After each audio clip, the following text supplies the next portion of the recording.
One winter's day, I was driving through the country to an appointment for spiritual direction.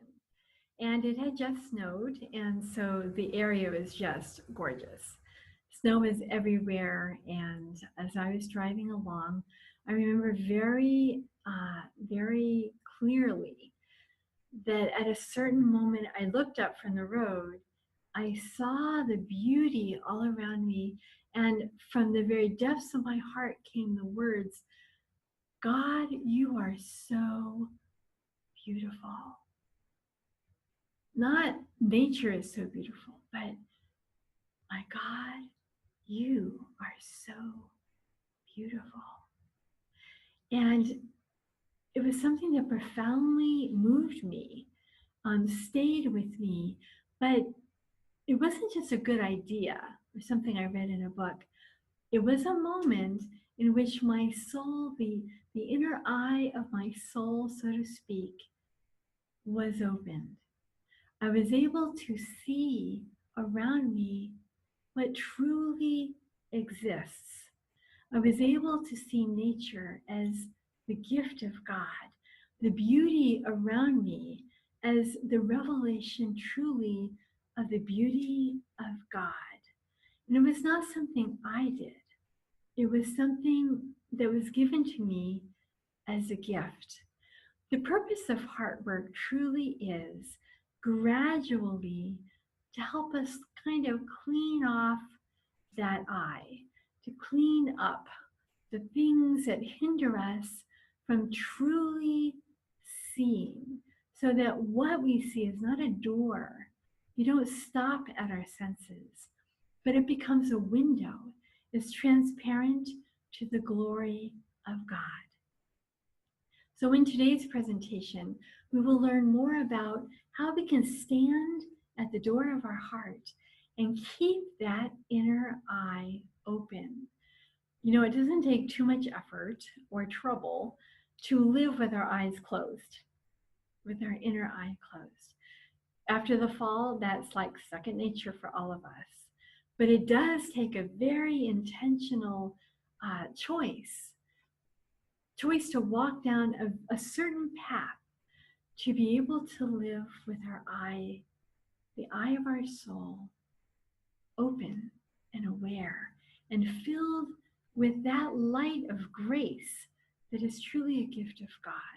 And then we see that our heart becomes a sanctuary where the face of God appears and where the face of God heals us and deifies us.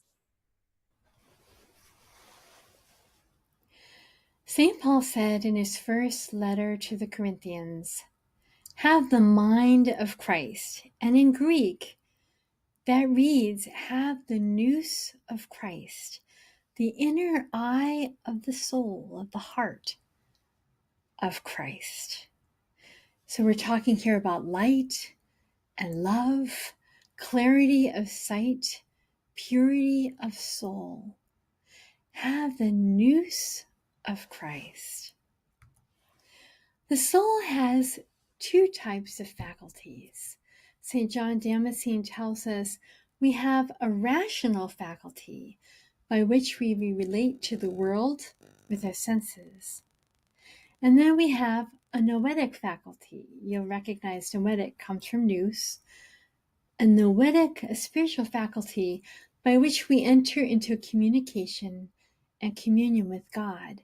So much in our spiritual life and in our practical faith life centers really around the rational faculty, improving our rational faculty, the way we think, resolutions for becoming better, all of these things that really are focusing, still good, but focusing only on one faculty.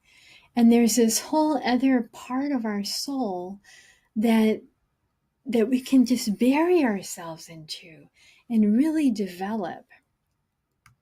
So some of this material is going to sound familiar, but it's going to be connected in a different way. And repetition is always good. So we then are sick in the soul from the fall and also from our own weakness and falls. This nous has been darkened and entangled with the rational faculty and the passions. So no matter how good a person seems to be, unless they discover and set right this noetic faculty so that it functions properly, their soul is sick. And an interesting thing and an important thing for us as Christians to think about is that when our soul is sick, this then spreads to society and to creation. Because if our soul, if our nous can't see the true essence of things, the true meaning behind why something has been created and given to us, we end up using people, nature, and objects for our own consumption and pleasure. So, how do we set right our noetic faculty? Well, to repeat where we've been, by disidentifying with provocations or passionate thoughts which enter the mind, thoughts that are inherently charged with a potential magnetic attraction, which appeals to the unpurified desires of the heart.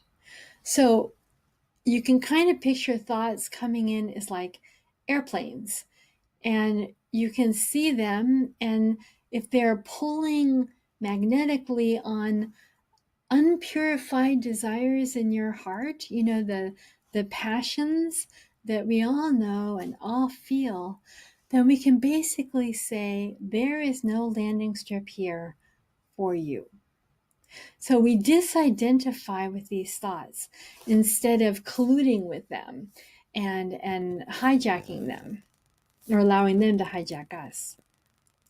So we do this through watchfulness and prayer so that we can keep these passionate thoughts from capturing our attention and blocking the activity of grace. So there are basically two paths we can take. One is the easy path of drama, and this path stops at appearances.